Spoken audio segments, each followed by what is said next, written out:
Once she climbed the tree and could not come down. ಒಂದ್ ಸಾರಿ ಆಕೆ ಗಿಡವನ್ನು ಹತ್ತಿದ್ಲು, but ಏನಾಯ್ತು, could not come down, ಕೆಳಗಡೆ ಬರಕ್ ಆಗ್ಲೇ ಇಲ್ಲ. People said, people are ಬಂದಿದ್ದು ಡಾಕ್ಟರ್ said, ಡಾಕ್ಟರ್ ಅಲ್ಲಿ ಬರ್ತಾರೆ, ಬಂದ್ಬಿಟ್ಟು ಹೇಳ್ತಾರೆ, I strongly recommend quite week in bed. ನಾನು ಒಂದು ವಾರದ ಮಟ್ಟಿಗೆ ನಿಮಗೆ ಬೆಡ್ ರೆಸ್ಟ್ ಹೇಳ್ತಾ ಇದ್ದೀನಿ ಅಂತ ಹೇಳಿದ್ರು.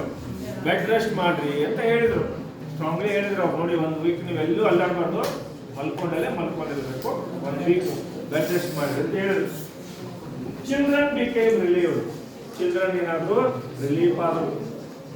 ಯಾಕೆ ರಿಲೀಫ್ ಆದ್ರು ಅಂತಂದ್ರೆ, ಅವ್ರೇನೋ ಅನ್ಕೊಂಡಿದ್ರು ಆಕೆ ಮೇಲಿಂದ ಕೆಳಗೆ ಬಿದ್ದಾಗ ಬೆನ್ನು ಏನಾದ್ರು ಮೂಳೆ ಮುರಿದಿರ್ಬೋದು, ಏನಾದ್ರೂ ಸಮಸ್ಯೆ ಆಗಿರ್ಬೋದು ಅಂತ ಅನ್ಕೊಂಡಿದ್ರು.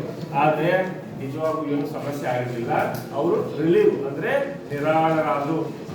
ನೆಕ್ಸ್ಟ್ ಬನ್ನಿ, after 1 week rest, 1 week bed rest ಆದ್ಮೇಲೆ, ಅಂದ್ರೆ ಕನ್ಫೈನ್ಮೆಂಟ್ ಅಂತ ಅನ್ಕೋತಾಳೆ. ಕನ್ಫೈನ್ಮೆಂಟ್ ಅಂದ್ರೆ ಜೈಲವಾಸ, ಏಕಾಂತವಾಸ. She told herself that she wanted a tree house. ಆಕೆ ತನ್ನ ಮಗನ